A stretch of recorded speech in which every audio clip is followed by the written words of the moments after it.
Hi po, Doc. Ask ko lang, ang tagal na naming mag-asawa pero hindi pa nabubuntis. Sana matulungan na. Hi, Doc Ann here, your board-certified obstetrician gynecologist. Kapag ang isang couple ay hindi nagkaroon ng anak within 1 year of unprotected sexual contact, ang tawag na dito ay infertility.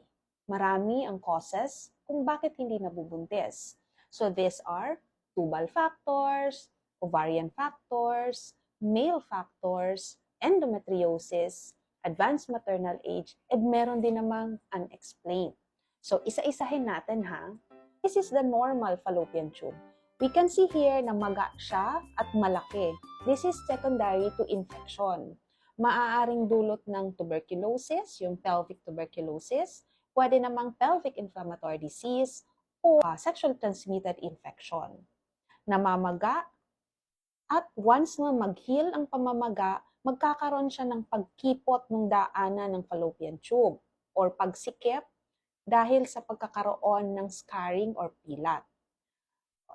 Another is the ovarian factor. So here we have two ovaries.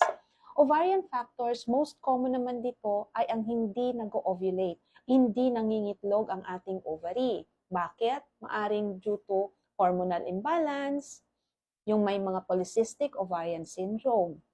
Maaari din other hormones like may problema ba sa thyroid, si mommy, or hindi lang talaga nag-ovulate or nangingitlog. Hirap, maaring dahil sa hindi regular ang mens.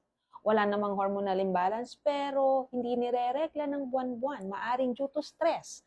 Next cause is endometriosis.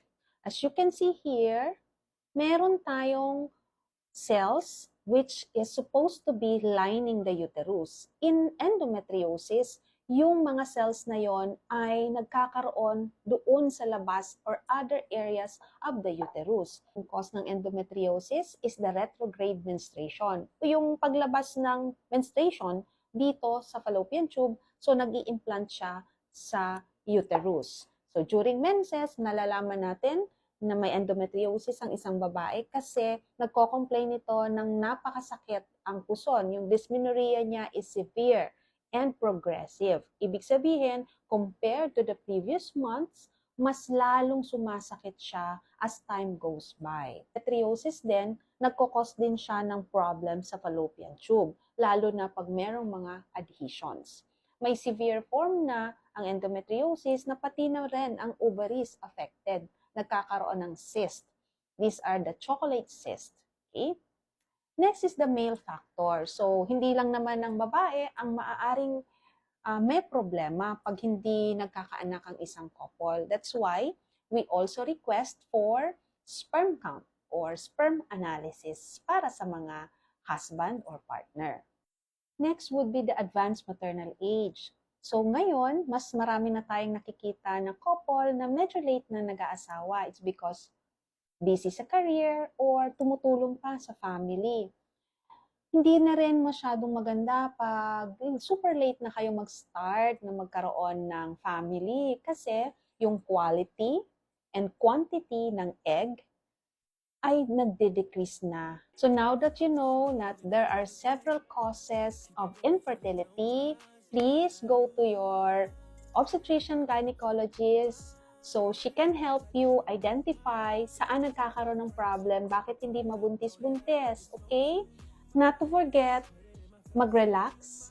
So dapat stress-free. You have to maintain your normal BMI or body mass index. Huwag dapat masyadong mataas ang timbang sa supposed to be height natin. At hindi rin natin ina-advise na sobrang baba naman na up to the point na wala na tayong body fat. Okay? Environmental factors, so huwag mag-engage sa mga vices. So healthy living, walang smoking, avoid muna ang drinking alcoholic beverage, and kung hindi pa kayo nakakapagpa-check up, don't forget to take your folic acid, okay? So I hope this helps. Bye!